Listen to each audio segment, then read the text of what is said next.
All right, the president's already saying he's going to declare an emergency if he has to on this whole government shutdown and funding for the wall, no matter what you want to call it. But even his traditional allies are getting concerned, no less than the Chamber of Commerce, saying businesses are being hurt by all of this. The Chamber of Commerce president and CEO Tom Donohue was the first to sort of send a clarion call. We've got to do something about this. Tom, it's good to have you. Thanks for coming. Yeah, I'm glad to be here, Neil. Let's get right to it. I mean, you were trying to say we have bigger fish to fry, so to speak. You argued, let's not lose sight of the extraordinary prosperity and peace, provided right now with these organizations like WTO and NATO and EU and others for 3/4 of a century. Now, this is a little bit different than talking of government shutdown, but that the priority of getting something done with the Chinese and getting that right, it matters longer term. This sort of stuff is all sort of dangerous to that, right?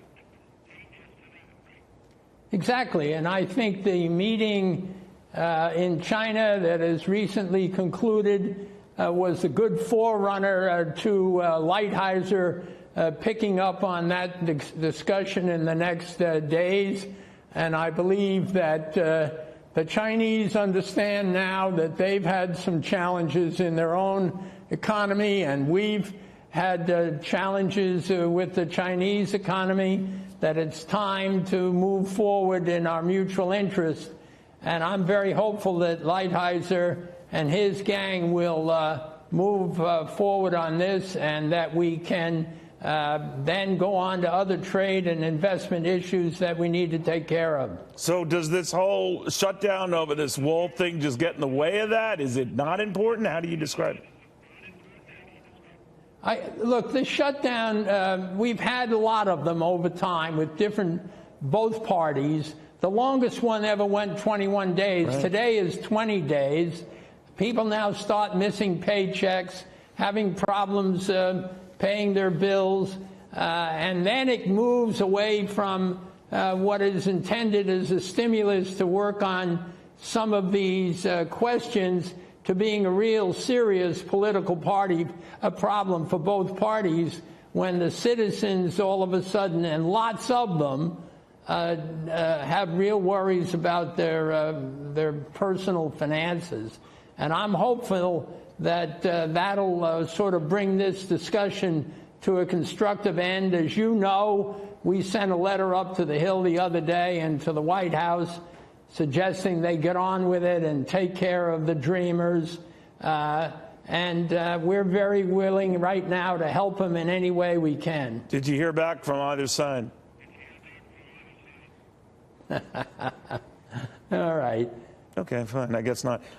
Is it your sense, though, that using the government as a leverage here to shut it down or to force the issue, Democratic presidents have tried that, Republican presidents have tried that, but I'm wondering if that's part of the drama around Fitch Investors, the rating service, putting our AAA rating as a country up for review here, that this is the type of craziness that is not worthy of a AAA-rated country. What did you think of that? Well, what I think is when you start these debates and when you implement shutting down the government, it's at the beginning of the story, and it's happened a lot of times before, and it seems to work. But right now, we're running into a whole lot of things at the same time. The ones we talked about those people that are worrying about their finances, the questions of what are we doing in China that you thoughtfully indicated. We're trying to figure out now how to keep the lowest unemployment in our 60-year history. We're trying to keep the economic growth number up where it needs to be so that we make these long-term jobs.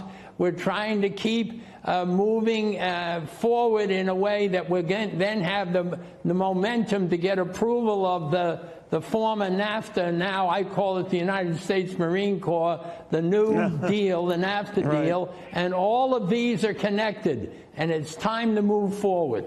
Do your members, Tom, want a wall? I think it would be safe to say that our members believe that we ought to have border security.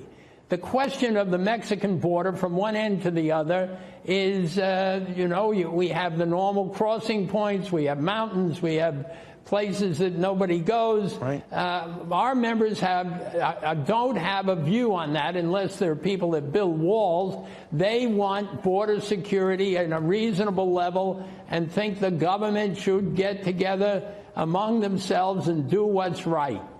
All right, Tom, thank you very, very much. Good catching up with you.